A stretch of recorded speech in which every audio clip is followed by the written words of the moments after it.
ರಾಜ್ಯ ಮಟ್ಟದ ಕಾರ್ಯಕಾರಿಣಿ ಸಭೆಯನ್ನ ಆಯೋಜಿಸಿದೆ.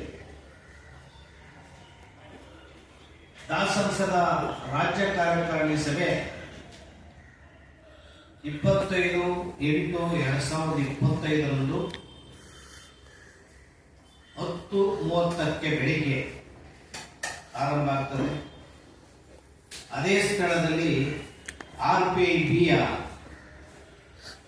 ರಾಜ್ಯ ಕಾರ್ಯಕಾರಿಣಿ ಸಭೆ 12:45 ಸಭೆ ಆರಂಭ ಆಗ್ತದೆ. ಈ ಸಂದರ್ಭಕ್ಕೂ ಮೊದಲು ಅಭಿನಂದನಾ ಸಮಾರಂಭ ಇದೆ. ಅಭಿನಂದನಾ ಸಮಾರಂಭ ಅಂತಂದ್ರೆ ಪರಿಶಿಷ್ಟ ಜಾತಿಗಳಲ್ಲಿ ಇರತಕ್ಕಂಥ 101 ಜಾತಿಗಳ ಒಳ ಮೀಸಲಾತಿ ನೀಡಬೇಕು, ಪರಿಶಿಷ್ಟ ಜಾತಿಗಳ ಮೀಸಲಾತಿ ವರ್ಗೀಕರಣ ಆಗಬೇಕು ಅಂತ ಹೇಳಿ ಕಳೆದ 35 ವರ್ಷಗಳಿಂದ 3.5 ದಶಕಗಳಿಂದ ರಾಜ್ಯಾದ್ಯಂತ ಹಲವಾರು ಸಂಘಟನೆಗಳು, ದಲಿತ ಚಳವಳಿಗಳು, ಸಮಾಜದ ಸಂಘಟನೆಗಳು ಹೋರಾಟವನ್ನು ಮಾಡಿಕೊಂಡು ಬಂದಿದೆ. ಈ ಹೋರಾಟಕ್ಕೆ ಮಾಡಿದ ಸರ್ಕಾರ ಈಗ ಮೀಸಲಾತಿ ವರ್ಗೀಕರಣವನ್ನು ಮಾಡಿದೆ. ಅಂದ್ರೆ ಸುಪ್ರೀಂ ಕೋರ್ಟ್ 7 ಜನರ ನ್ಯಾಯಾಧೀಶರ ತೀರ್ಪನ್ನ ಆಧರಿಸಿ 4 ಹಂತದ ಆಯೋಗವನ್ನು ಮಾಡಿದ್ರು, ವರದಿ ಕೊಟ್ಟಾಯಿತು. ಈಗ ಪರಿಶಿಷ್ಟ ಜಾತಿಯಲ್ಲಿರ್ತಕ್ಕಂಥ ಮಾದಿಗ ಸಂಬಂಧಿತ ಜಾತಿಗಳಿಗೆ 6, ವಲಯ ಸಂಬಂಧಿತ ಜಾತಿಗಳಿಗೆ 6, ಕೊರಮ, ಕೊರ್ಚ, ಗೋವಿ, ಲಮಾಣಿ ಈ ಸಮಾಜಕ್ಕೆ 5 ಅಂತ ಹೇಳಿ ಒಟ್ಟು 17 ಮೀಸಲಾತಿಯನ್ನ ವರ್ಗೀಕರಣ ಮಾಡಿದ್ದಾರೆ. ಈ ವರ್ಗೀಕರಣ ಮಾಡಿರೋದಿದೆಯಲ್ಲ, ಇದು ಮಹಾವಿಜಯ.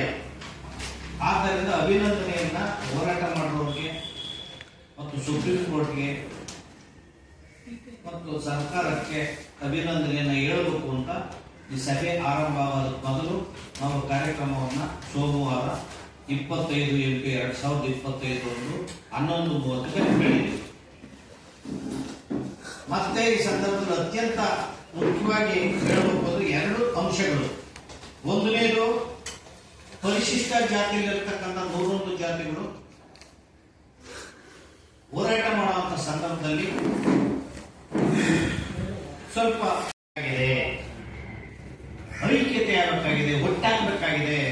ಆದ್ದರಿಂದ ಸಾಮರಸ್ಯ ಬೇಸೋದಕ್ಕೆ ಈ ಸಮಾಜದಲ್ಲಿ ನಾವು ಸೋಮವಾರ ಒಂದು ಐಕ್ಯತೆ ಮತ್ತು ಸಾಮರಸ್ಯ ಕಾರ್ಯಕ್ರಮವನ್ನು ಇಟ್ಕೊಂಡಿದ್ದೇವೆ. ಆ ಕಾರ್ಯಕ್ರಮದಲ್ಲಿ ಎಲ್ಲ ಸಮಾಜದ ಪರಿಶಿಷ್ಟ ಜಾತಿಯ ಸಮಾಜದ ಮತ್ತು ಸಮಾನ ಮನಸ್ಕ ಹೋರಾಟಗಾರರು ಆ ಕಾರ್ಯಕ್ರಮದಲ್ಲಿ ಭಾಗವಹಿಸ್ತಾರೆ. ಅತ್ಯಂತ ಐತಿಹಾಸಿಕ ಕಾರ್ಯಕ್ರಮ ಸೋಮವಾರ ನಡೀತಾ ಇರುವಂಥದ್ದು. ಈ ಸಮಾಜವನ್ನು ಜೋಡಿಸುವಂಥದ್ದು.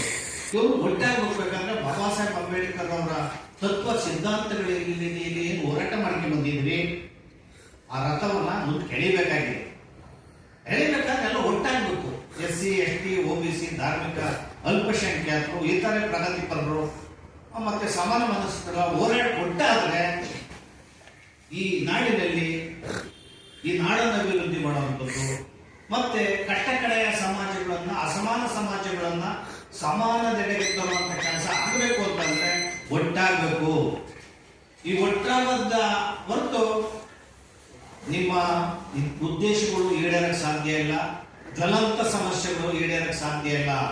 ಆದ್ದರಿಂದ ಈಗ ಆಗ್ಬೇಕಾಗಿರೋದು ತುರ್ತಾಗಿ, ತ್ವರಿತವಾಗಿ ಆಗ್ಬೇಕಾಗಿರೋದು ಇವರೆಲ್ಲರೂ ಕೂಡ ಐಕ್ಯತೆ ಆಗಬೇಕಾಗಿದೆ. ಮೀಸಲಾತಿಯಿಂದಲೇ ಎಲ್ಲ ಸಮಸ್ಯೆಗಳು ಬಗೆಹರಿಯಲ್ಲ. ಜ್ವಲಂತ ಸಮಸ್ಯೆಗಳೇ ಈ ಸಮಾಜದಲ್ಲಿ. ಸಾಮಾಜಿಕ ಸಮಾನತೆ ಬರಬೇಕಾಗಿದೆ, ಆರ್ಥಿಕ ಸಮಾನತೆ ಮತ್ತು ಶೈಕ್ಷಣಿಕ ಔದ್ಯೋಗಿಕ ಸಮಾನತೆಗಳು ಬರಬೇಕಾದ್ರೆ ಸಾಮಾಜಿಕ ಸಮಾನತೆ ಬಹುದೊಡ್ಡದು. ದೌರ್ಜನ್ಯಗಳು, ದಳ್ಳೂರಿ, ಅತ್ಯಾಚಾರಗಳು ಅವಿರತವಾಗಿ ನಡೀತಾ ಇದೆ. ದೇಶಾದ್ಯಂತ ನಡೆದಿರುವಂತಹ ದಲಿತರ ಮೇಲೆ ನಡೆದಿರುವಂತಹ ದೌರ್ಜನ್ಯಗಳು